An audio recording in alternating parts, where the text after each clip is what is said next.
एक आर्मी अफसर को इन्होंने आतंकवादियों की बहन सिर्फ इसलिए बोला क्योंकि वो मुसलमान हैं।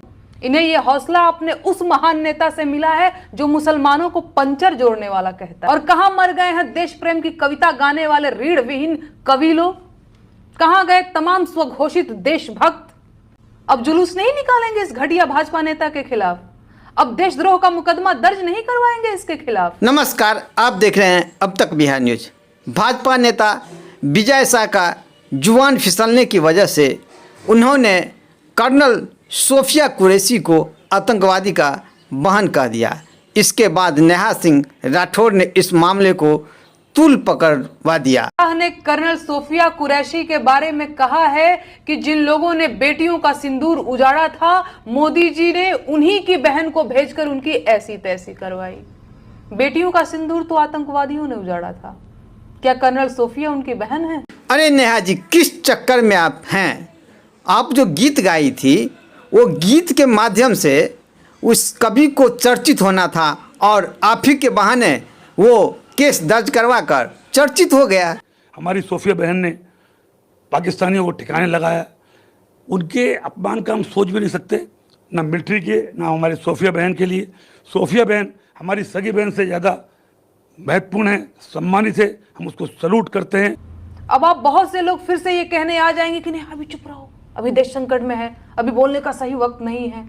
ऐसे सलाहकार जाए मेरे ठेंगे पे। मैं जरूर पूछूंगी कि इसकी हिम्मत कैसे हुई ये सब कहने की। एक आर्मी अफसर को इन्होंने आतंकवादियों की बहन सिर्फ इसलिए बोला क्योंकि वो मुसलमान हैं।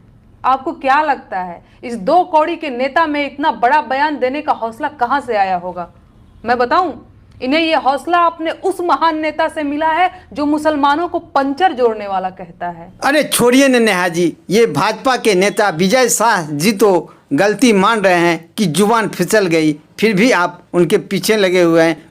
मेरा ना तो ऐसा कोई सोच था और ना ऐसी दुर्भावना थी। इसके बावजूद किसी को ऐसा लगा हो कि मेरी बातों से किसी को ठेस पहुंची हो, और ख़ास करके किसी समाज को या सोफिया बहन को, तो हम 10 बार माफी मांगने को तैयार हैं। ध्यान से सुनो भाजपा वालों, कर्नल सोफिया कुरैशी मेरी अपनी बहन है, मेरी बड़ी बहन है और हमेशा रहेंगी। और सच ये है कि भाजपा के ज्यादातर नेता सशक्त महिलाओं को बर्दाश्त नहीं कर पाते हैं क्योंकि वो डरपोक होते हैं। ऐसी कोई भी महिला जो डरी सहमी नहीं है उन्हें डराती है। इनकी सोच इतनी छोटी है कि आज तक ये हिंदू मुसलमान सांप्रदायिकता से आगे कुछ सोच ही नहीं पाए हैं। और कहां मर गए हैं देश प्रेम की कविता गाने वाले रीढ़ विहीन कवि लोग? कहां गए तमाम स्वघोषित देशभक्त? कहां गए वो सत्ता परस्त बुद्धिजीवी? अब जुलूस नहीं निकालेंगे इस घटिया भाजपा नेता के खिलाफ? अब देशद्रोह का मुकदमा दर्ज नहीं करवाएंगे इसके खिलाफ?